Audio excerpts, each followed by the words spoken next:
নমস্কার। বাংলা টক ইউটিউব চ্যানেলে আপনাদের স্বাগত। প্রতিদিনকার মতন আজকেও আমি আপনাদের সামনে আমার ভিডিও নিয়ে উপস্থিত হয়েছি। দেখুন, গতকাল যেরকম বলেছিলাম যে বাংলা সংস্কৃতির বিভিন্ন যে দিক, যে ধারাগুলো আছে, সেই ধারাগুলোকে নিয়ে আমি এক এক করে আপনাদের সামনে উপস্থিত হব। সেই কথাকে সামনে রেখেই আমি আজকে আপনাদের সামনে উপস্থিত হয়েছি বাংলা লোকসংস্কৃতির দুটি ধারা, লোকগান এবং লোকনৃত্য, এই দুটি ধারার বিষয়ে আপনাদের সামনে কিছু বলার জন্য। দেখুন, এই বাংলার লোকগান বলুন বা লোকনৃত্য, এগুলো একটা প্রাচীন শিল্পকলা, যেগুলো বাংলার ঐতিহ্যকে সমৃদ্ধ করে। এই শিল্পে গান এবং নৃত্য দুটো ক্ষেত্রেই কিন্তু বাংলার মানুষের আবেগ, সংস্কৃতি, ধর্ম, সামাজিক জীবনযাত্রার মান, অনুভূতি, পরিবেশ, বিশ্বাসের প্রকাশভঙ্গি এর বিকশিত হতে আমরা দেখি। বাংলার লোকগান সাধারণত গ্রামীণ মানুষের জীবনের প্রেম, আধ্যাত্মিকতা, প্রাকৃতিক সৌন্দর্যের কে কেন্দ্র করে তৈরি হয়। এর স্থান, পরিবেশ এবং বিষয়বস্তুর ওপর ভিত্তি করে বিভিন্ন ভাবে একে ভাগ করা যায়। যেমন ধরুন, ভৌগোলিক ভিত্তির ওপর এর প্রকারভেদ আছে। যেমন ভাটিয়ালি গান, আমরা জানি নদী এবং মাঝিদের জীবন নিয়ে বিশেষত মূলত এই গান তৈরি হয়। মধ্যবঙ্গ এবং উত্তরবঙ্গের নদীমাতৃক যে এরিয়া, সেই এলাকার এই গান খুব জনপ্রিয় ওই এলাকায়। আবার ভাওয়াইয়া গান রংপুর বা আপনার উত্তরবঙ্গের গান, যা মূলত গরুর গাড়ির চালকদের জীবিকা, তাদের জীবনশৈলীর ওপর ভিত্তি করেই মূলত তৈরি হয়, কৃষিকার্যের ওপর ভিত্তি করে তৈরি হয়। আবার ঝুমুর গান পশ্চিমবাংলার রাঢ়বঙ্গ অর্থাৎ পুরুলিয়া, বাঁকুড়ার একটা অংশ এবং ঝাড়খণ্ডের একটা অংশ নিয়ে এই গান খুব প্রচলিত। মূলত জীবনের বিভিন্ন দিক এই গানের মধ্যে উঠে আসে তার বিষয়বস্তু হিসেবে। আবার এটা যেমন ভৌগোলিক ভিত্তিতে প্রকার, আবার বিষয়বস্তুর ভিত্তিতেও প্রকারভেদ করা যায়। যেমন ধরুন, প্রেমের গান, প্রেম বিরহকে কেন্দ্র করে এই গান তৈরি হয়। বাউল গান আমরা দেখেছি বিভিন্ন রকম। আবার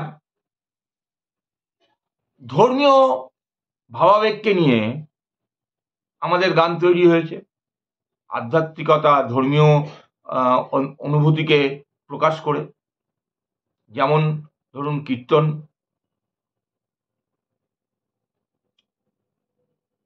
আবার উৎসব, আচার আচরণ, প্রথা ইত্যাদিকে নিয়েও গান হয়।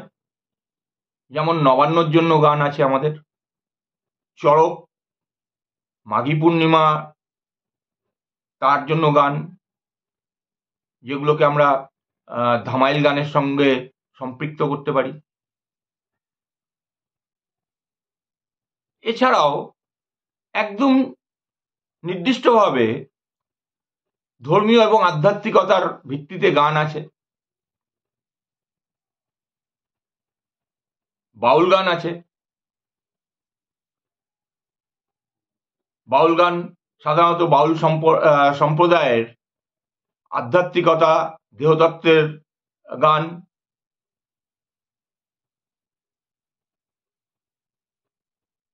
এছাড়া মুর্শিদি গান, মুর্শিদি পীরদের নিয়ে এই গান তৈরি হয়। যেমন ধরুন ইসলামিক সুফি গান, আমাদের কীর্তন আছে ভগবান শ্রীকৃষ্ণ ও রাধার প্রেম কাহিনী নিয়ে রচিত। আবার বৈষ্ণব ধর্মে শ্রী চৈতন্য মহাপ্রভুর প্রসারের ক্ষেত্রেও এই গান আমরা লক্ষ্য করতে পারি।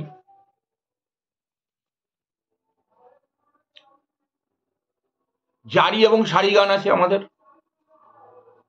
জারি গান সাধারণত কারবালার ঘটনাকে কেন্দ্র করে সেই ঘটনাবলীকে প্রকাশ করে তৈরি করা হয়। অপরদিকে সারি গান এটা নৌকা বিদ্রোহ এবং দলগত শ্রমভিত্তিক গান। এর সাথে সাথেই সামাজিক এবং বিনোদনমূলক গান আছে, যেমন ধরুন পল্লীগীতি, কবি গান, ব্যঙ্গাত্মক গান, আবার ঋতুভিত্তিক লোকগানও আছে, যেমন ধরুন বর্ষাকাল, শীতকাল, হেমন্তকাল ইত্যাদি বিভিন্ন ঋতুভিত্তিক গানও রচিত হয়েছে। এর সাথে সাথে পালা গান, সেটাও কিন্তু একটা উল্লেখযোগ্য স্থান করে নিয়েছে। বিশেষ করে যেমন ধরুন মনসামঙ্গল, বিদ্যাসুন্দরী ইত্যাদি বিষয়ের ওপর যে গানগুলো তৈরি করা হয়, এগুলো কিন্তু বাংলার লোকশিল্পের, লোকগানের এক একটা অংশ।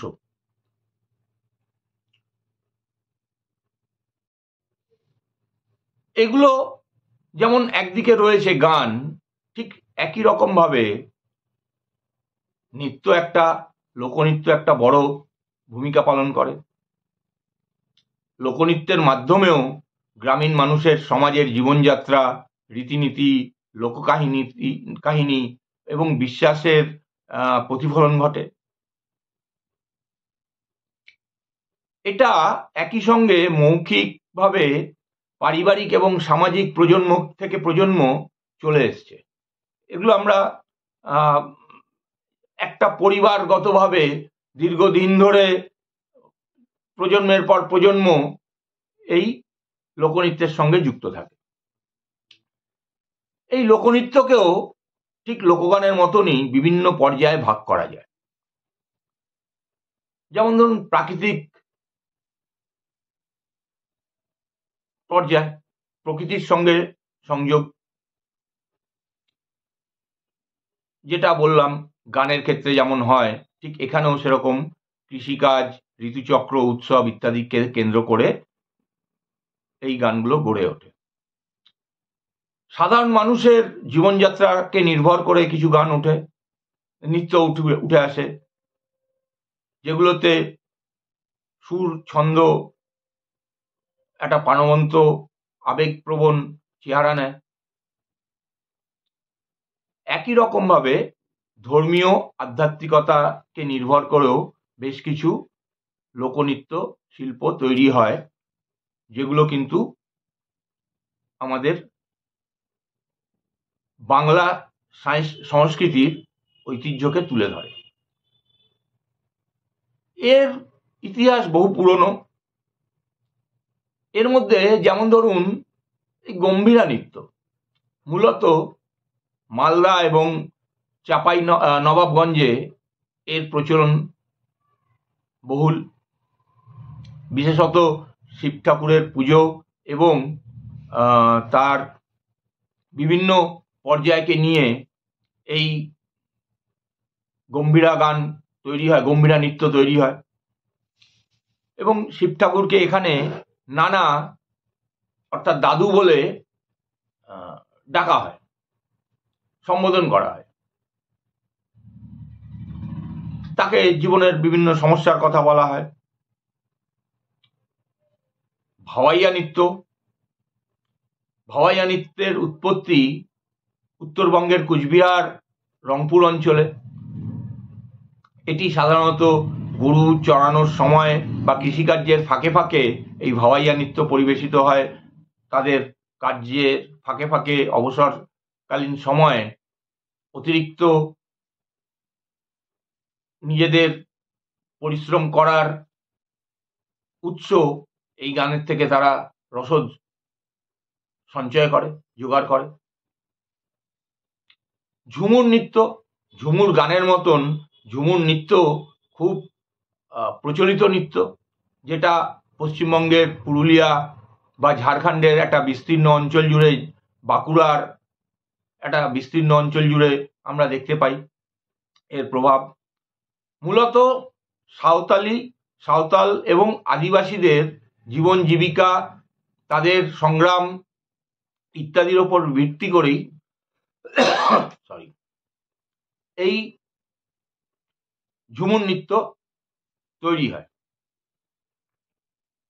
এর ইতিহাসে কিন্তু একটা বিশেষ জায়গা রয়েছে। পাশাপাশি কীর্তন যেমন গান, সেরকম কীর্তনের সঙ্গে নৃত্যের একটা অদ্ভুত মিল রয়েছে। গানে যেমন শ্রীরাধা এবং শ্রীকৃষ্ণের প্রেম বিরহ লীলাকে কেন্দ্র করে গান তৈরি হয়েছে, ঠিক একই রকম ভাবে নৃত্যও কিন্তু শ্রীকৃষ্ণ এবং শ্রীরাধার লীলাকে কেন্দ্র করে তৈরি হয়েছে। শ্রী চৈতন্য মহাপ্রভুর সময়কাল থেকে এই কীর্তনের প্রভাব এবং ব্যাপ্তি কিন্তু প্রসারিত হয়েছে। এছাড়া বাউল নৃত্য আছে, বাউল সম্প্রদায়ের সঙ্গে জড়িত। বিশেষত এরা আধ্যাত্মিকতা গান এবং দেহতত্ত্বের দর্শনের সাথে এই নৃত্য পরিবেশন করে থাকেন। যেমন মধ্যযুগে আমাদের সুফি এবং বৈষ্ণব চিন্তাধারা থেকে এই বাউল গানের একটা উৎপত্তি পাওয়া যায়।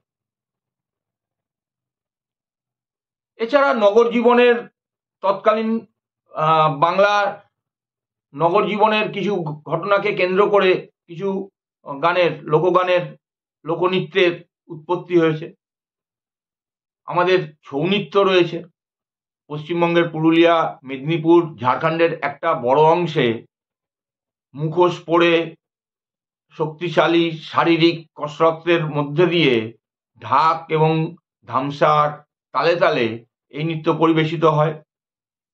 পৃথিবী বিখ্যাত নাচ ছৌ নৃত্য। এটি মূলত রামায়ণ, মহাভারত বা পৌরাণিক গল্পের ভিত্তিতেই কিন্তু এই নৃত্য তৈরি হয়। তৎকালীন সময়ে রাজন্য বর্গের পৃষ্ঠপোষকতায় এটা শুরু হয় এবং গ্রামীণ জীবনে এর একটা বিশেষ স্থান তৈরি হয়। দেখুন, বাংলার লোক সংস্কৃতির ইতিহাসে লোকনৃত্যের একটা ঐতিহাসিক প্রভাব রয়েছে। সমাজ এবং সংস্কৃতিকে তৈরি করার জন্য বাংলার নৃত্য, এই লোকনৃত্য শুধু বিনোদন নয়, এটি কিন্তু একটি সামাজিক শিক্ষা, ঐতিহ্য এবং সংস্কৃতির ধারক এবং বাহক। তার সাথে সাথে ধর্মীয় নৃত্যের মাধ্যমে ধর্মীয় ঐতিহ্যকে, আধ্যাত্মিক চেতনাকে বিকশিত করে। বিভিন্ন অঞ্চল যদি আমরা দেখি, এই বাংলার নৃত্য এবং লোকগান বিভিন্ন অঞ্চলের নৃত্যশিল্পী, নৃত্যশৈলী এবং গানের শৈলী দুটো কিন্তু বৈচিত্র্যপূর্ণ, এবং এই বৈচিত্র্য একত্রিত একই জায়গায় এসে কিন্তু আমাদের ঐক্যকেই তুলে ধরে। বর্তমান সমাজে বাংলার লোকনৃত্য এবং লোকগানের গুরুত্ব শুধু গ্রামীণ পর্যায়ে নয়, জাতীয় এবং আন্তর্জাতিক পর্যায়ে যথেষ্ট খ্যাতি লাভ করেছে এবং জনপ্রিয় হয়েছে। এগুলো আমাদের ঐতিহ্য এবং সংস্কৃতিকে আরো তুলে ধরছে, তার পরিচয় রাখছে। স্বাভাবিকভাবেই এই বাংলার লোকনৃত্য, লোক গান, যাই আমরা বলি না কেন, এগুলো কিন্তু আজকের দিনে দাঁড়িয়ে বিনোদনে প্রভূত সহযোগিতা করছে, উন্নত করছে। বিশেষ করে বর্তমান সময়ে দাঁড়িয়ে আমরা এই লোকগান এবং লোকনৃত্যের বিভিন্ন রকম ফিউশন দেখতে পাই, যার ফলে এর ব্যাপ্তি কিন্তু আরো প্রসারিত হচ্ছে, যেটা আমাদের ঐতিহ্যকে বহন করে এবং এই কাজ আমাদের করে যেতে হবে। আপনারা আপনাদের সুচিন্তিত মতামত আমার ভিডিওর কমেন্ট বক্সে জানান, লাইক করুন এবং শেয়ার করে আমার এই ভিডিওটিকে ছড়িয়ে দিন। আজ এখানেই শেষ করছি। আগামীকাল এই বাংলা লোকসংস্কৃতির অন্যান্য আরো যে ধারাগুলো রয়েছে সেগুলোকে নিয়ে আপনাদের সামনে উপস্থিত হব। নমস্কার, ধন্যবাদ।